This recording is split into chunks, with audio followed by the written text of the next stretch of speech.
When we follow true crime, we expect cases to be built on facts, on evidence, and what can actually be proven. But when the evidence doesn't explain everything, theories can start to take over. And once that happens, they can begin to steer the story, especially when the crime scene itself doesn't offer a clear explanation. In this case, it started with a garage door found open and ended with Sandra Melgar found alive bound inside a closet and her husband Jim found dead in another.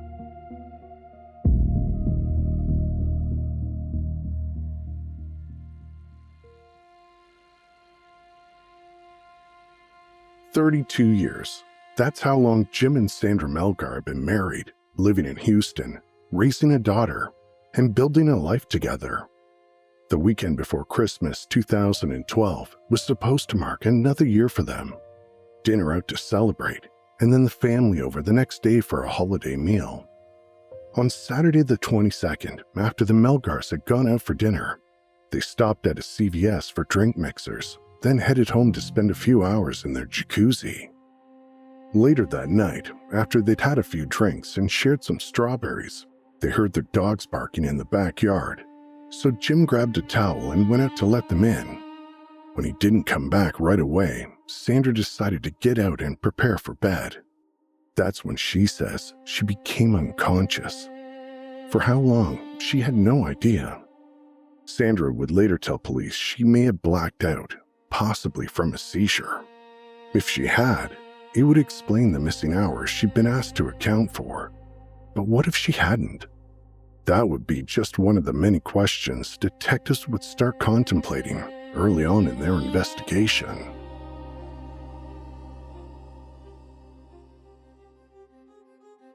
On the afternoon of December 23rd, members of Jim's family arrived for dinner at the Melgars as planned, but nobody answered the door. Noticing one side of the garage door open, Jim's brother Herman stepped inside. From there, he opened an unlocked side door leading into the house. Inside, the house was dark, and the Melgar's dogs were barking, but there was no sign of Jim or Sandra, until Herman said he heard a cry for help coming from upstairs. The sound led him to a small closet off the primary bathroom, where a chair was wedged up against it. Inside, Sandra was on the floor in a bathrobe, with her ankles and wrists tied behind her back. Unable to untie her bindings, Herman had to get out some scissors and cut her free. Only after freeing Sandra did they find Jim in a separate closet connected to the couple's bedroom.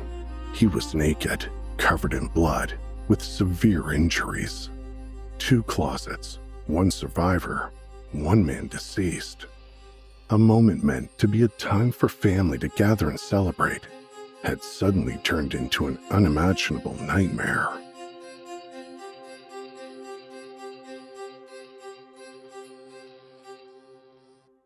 At first glance, the scene upstairs at the Melgars' home could resemble a burglary or home invasion. Drawers were open, items out of place, including Sandra's purse emptied on the bed.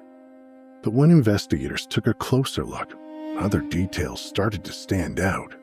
Like the open garage, something family members said was unusual. On its own, it didn't prove anything, but it narrowed down the possibilities. If someone entered the home, the most likely entry point would have been the open garage, especially considering all the other entrances were locked and no windows had been broken. But inside the house, something needed to be reconciled.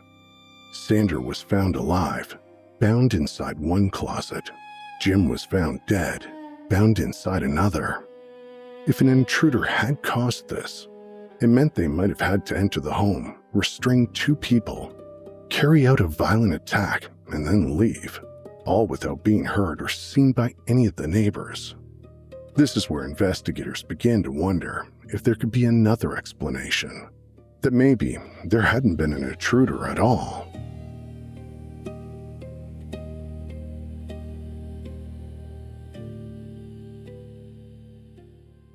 Before theories formed about what had happened that night, there were Jim and Sandra Melgar, married for more than 3 decades after meeting in high school. Houston, Texas, is where they decided to build their careers and raise the love of their lives, Liz, their only child. In later years, they started looking ahead to retirement, doing some traveling and enjoying life at a slower pace.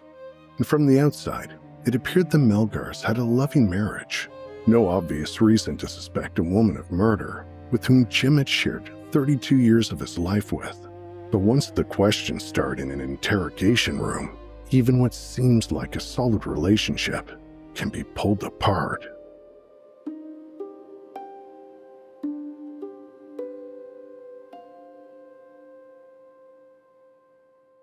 Before investigators reconstructed the night of December 22nd, there was this moment. Sandra Melgar had just been found bound inside a closet, disoriented and visibly shaken, and then she was told her husband was dead. After being examined by paramedics at the scene, Sandra was brought here, a police interview room. Because of how the Melgar's family had found both Jim and Sandra, initial assumptions would be that Sandra would also be considered a victim. But that wasn't necessarily the case for law enforcement here. In the first hours of a murder investigation, detectives have to decide who's a witness, who's a victim, and who might be something else. And in this case, that was no different. But for now, let's stay with Sandra's words. Because what matters here isn't just what she says.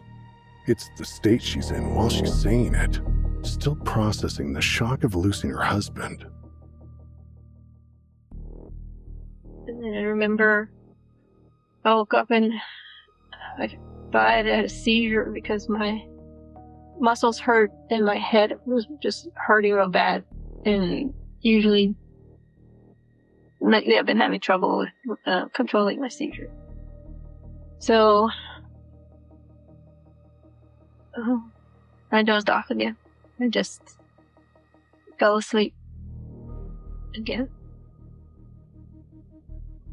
Until several hours later, I woke up and realized I was tied up. And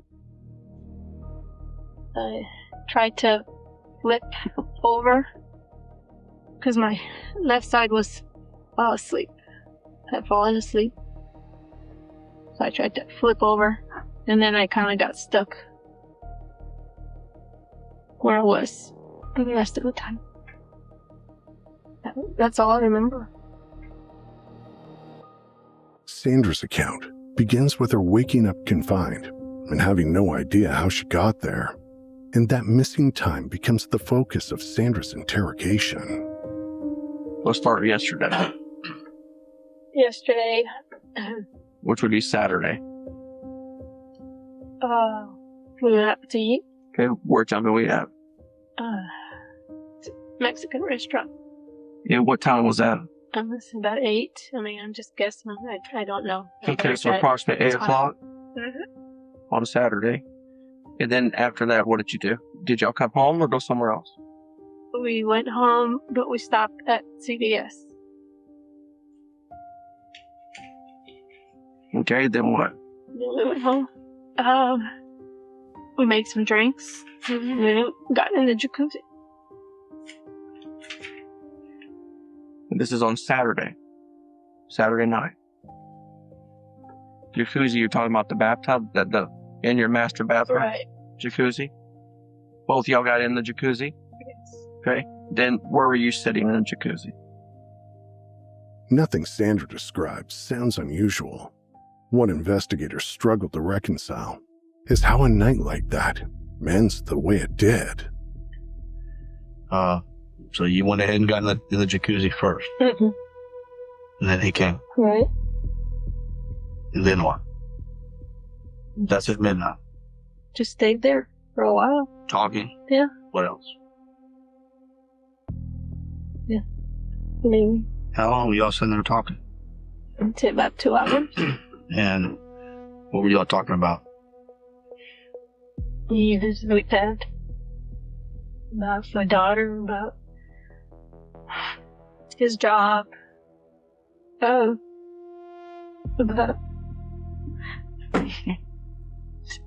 He was gonna retire next year.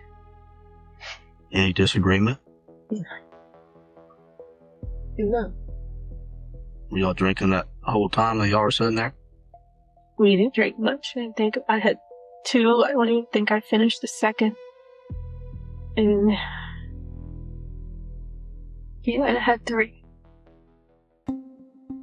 Sandra tells it the same way each time. There were no arguments, no tension, just conversation about work, their daughter, retirement, and plans for the future. Then he got out and said he was moving the dogs to the office because when they're too loud, you know, the neighbors to complain. So he moves. So that's what he did. And he just, you know, it was taking a while, so I got out and was going to get dressed or change in my closet. And I went in there and I started to change. And that's all I remember until I woke up. This is where Sandra's memory stops. From here, the focus shifts from what Sandra remembers to what investigators think she should have heard. The time when he got out to go check on the dogs, to go move the dog, what time was that? I said 1 or 2 in the morning. When he did that, what kind of noises did you hear? And I think the jacuzzi was still running. Even when I got out, the jacuzzi was running. Sometimes we have to turn it off in the closet because the button won't work.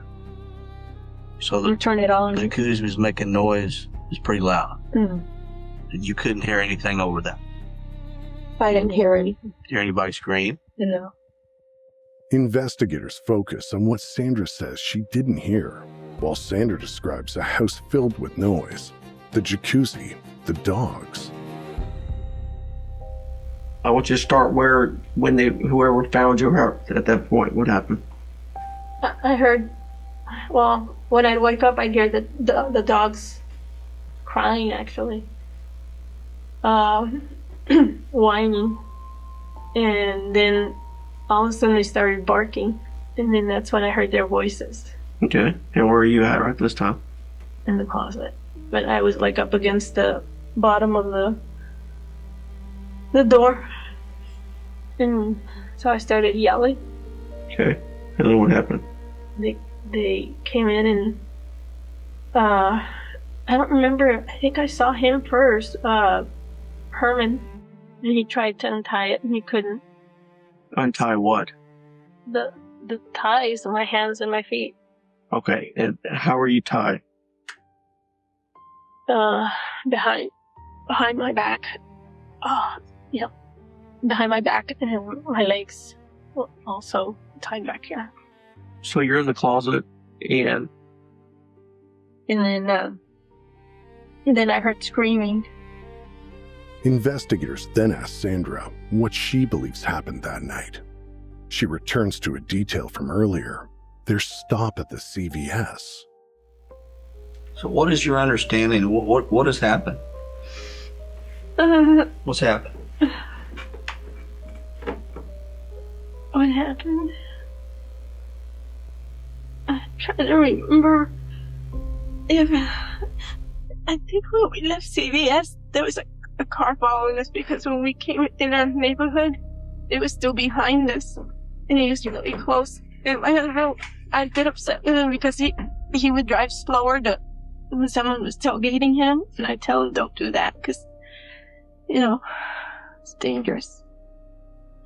But the guy turned left, and we turned right, and so we thought it was just a coincidence. But I keep trying to remember which one that was. But he turned right. He turned left. What kind of car? I don't know, we just saw headlights right behind us from the time we left the CVS. Oh yeah, we couldn't see a car. When detectives ask Sandra what she thinks happened, there are no facts to anchor the answer. So she does what most people would do.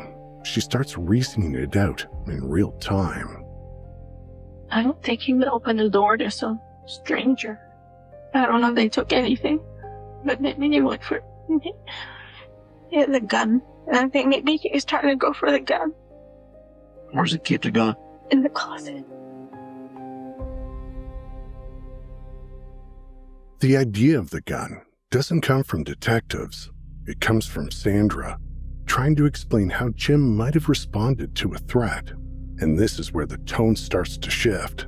It's uncomfortable to even watch as detectives' questions become more personal, asking Sandra if Jim wore a condom when they had sex, or if she thought Jim could have been having an affair, or if he was planning on leaving her. Part of our job is what we do is we gather witness statements, okay? We also search for video cameras, okay? And a couple of neighbors had video cameras and wanted to get your house pretty well, okay? Your front door was locked, your back door was locked. Nobody came in through the garage, okay? So we work hundreds and hundreds of murders, okay? And sometimes we work cold-blooded killers that just on the street that would just kill somebody for nothing, okay? Then sometimes we work murders that they're in an argument and something happens, okay? There's two different types of people.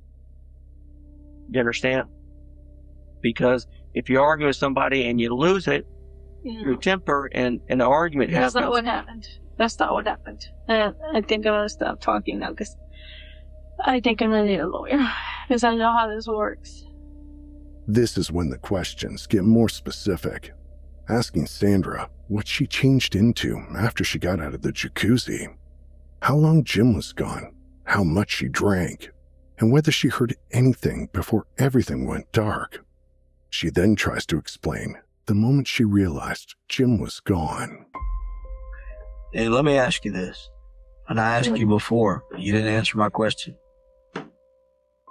Why are we here? You know what has happened today? My husband was murdered. How? I don't know. I don't think he was shot. What do you I understand? heard it. What do you understand has happened? Yeah, who told you that he was murdered? I saw him. You did? Yes, when they untied me, I heard hysterical screaming and I ran over there and I checked his pulse. Okay. To see if there was anything we could do. Yeah, I saw him. Okay. I didn't know that. I saw him. And you touched him? Yes. Touched his wrist? I touched his neck. Okay. It's freezing cold. Detectives circle back, asking Sandra again to explain the hours she has no memory of. They return to access a motive, the garage door, if there was anyone who might have had a reason to hurt Jim. Then partway through the interview, they ask Sandra if she'd take a lie detector test. Acknowledging what she's been through, they ask her to consider it anyway. Are you familiar with a polygraph exam? Would you be willing to take a polygraph exam? Okay. We have a person that's going to come here. He's probably I here now. can't do it now. I'm just a nervous wreck right now. Okay. Well, let me I just explain. can't do Let it me now. explain this. And I'd rather talk to a lawyer about it because I already feel like, I know where this is going. Dr. Blanchard.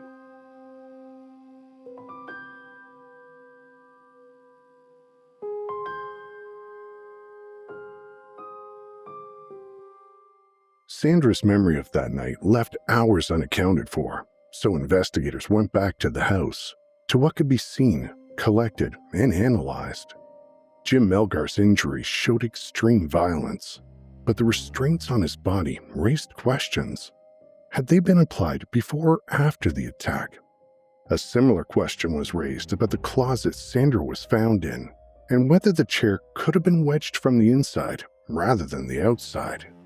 They also came back to the open garage door and the fact there was no way to determine exactly when it had been opened, or by whom. Part of the evidence collected from the house included a large kitchen knife submerged in the jacuzzi, which matched the brand of cutlery in the Melgar's kitchen. Investigators also collected biological samples and other physical materials, such as the restraints. But the more investigators reviewed the scene, the more they questioned whether everything they were seeing happened the way it appeared. Or could there be another explanation? Based on what they could establish at the stage, investigators continued their review and no charges were filed. Not yet.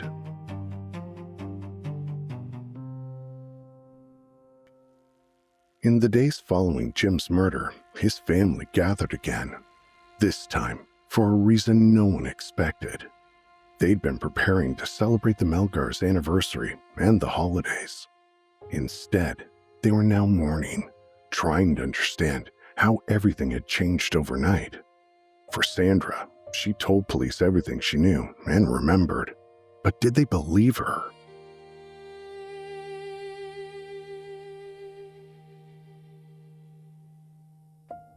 In the days after the murder, investigators came to suspect Sandra.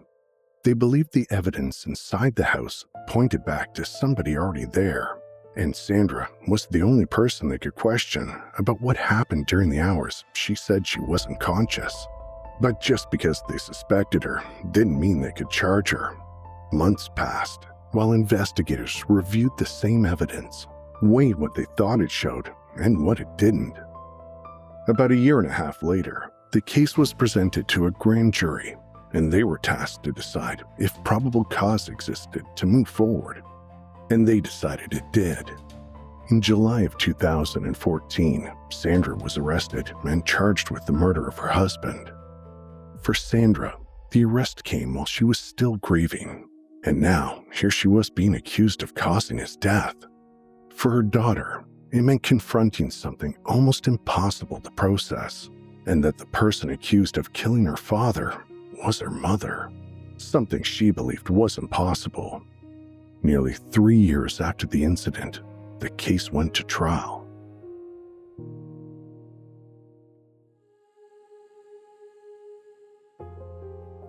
By the time Sandra's case reached trial, there weren't any eyewitnesses, and not even a single piece of DNA evidence tying Sandra to her husband's murder. What the jury was given instead was a sequence of theories. The state told them this wasn't a mystery about an unknown intruder, that the evidence pointed inward. The jury was told that if someone had entered the house that night, it meant they'd have to have moved throughout the home, restrain 2 people, and carry out a brutal killing, all without being seen or heard. The prosecution argued there was a simpler explanation. That Sandra was actually aware of what happened in her home, and then arranged the scene to make it look like something it wasn't. As part of that explanation, jurors heard about Sandra's religious beliefs, and the idea that her faith limited her options when it came to getting a divorce. The defense pushed back, telling the jury there was no evidence of marital conflict, no witnesses who described a relationship in crisis, and no proof that divorce had ever been on the table. But the 2 sides didn't just disagree on motive, they also disagreed on interpretation of the crime scene. The prosecution asked jurors to look at what Sandra said she didn't hear, what she didn't see, and what she couldn't explain, and then decide if that made sense. The defense asked the jury to consider how much of the case depended on inference instead of proof. Then they turned to the evidence itself. Jim Melgar had suffered more than 50 injuries, 31 of them caused by sharp force. The violence itself was undeniable, but Sandra's hands told a different story. Photographs showed no broken nails, nothing that matched the struggle Jim appeared to have had fought.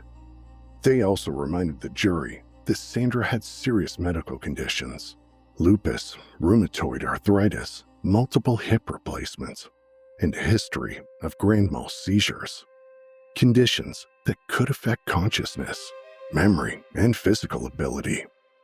Jurors also heard that the blood found on the blade of the knife submerged in the jacuzzi tub matched Jim's. The defense said that the DNA mattered just as much as the DNA that wasn't found, including the absence of DNA under Sandra and Jim's fingernails. There was also a blood smear on the Melgar safe the defense said wasn't tested. Even the restraints became a point of contention, with the prosecution saying they were staged. But the defense argued the medical evidence didn't establish how or when they'd been applied. By the end of the trial, the jury wasn't asked to answer every question, just one: whether the circumstantial evidence proved Sandra was responsible beyond a reasonable doubt.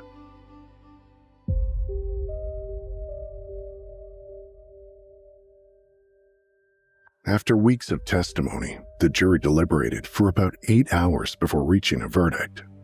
On August 23, 2017, Sandra Melgar was found guilty of first-degree murder in the death of her husband. More than a year later, on October 29, 2018, she was formally sentenced to 27 years.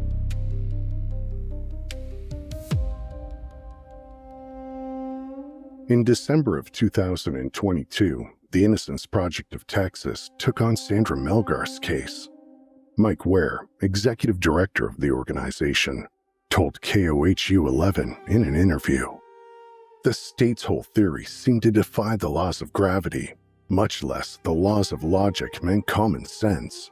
That somehow she pulled this horrible, brutal murder off and then staged the scene as it was, among other things, and then somehow done all this, going into all the details, without having blood at all on her, without any sign on her. She had conducted a cleanup." In 2024, Sandra's family set up a reward of up to $100,000 that remains available for new information related to Jim Melgar's murder.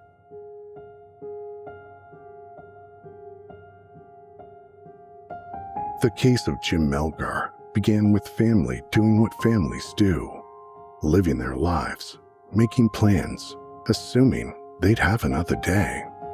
But by the next afternoon, Jim was gone. What followed were years of investigation, courtroom arguments, appeals, and unanswered questions. In cases like this, it's easy to get caught up in the details. But beyond the complexity of it, the loss is simple.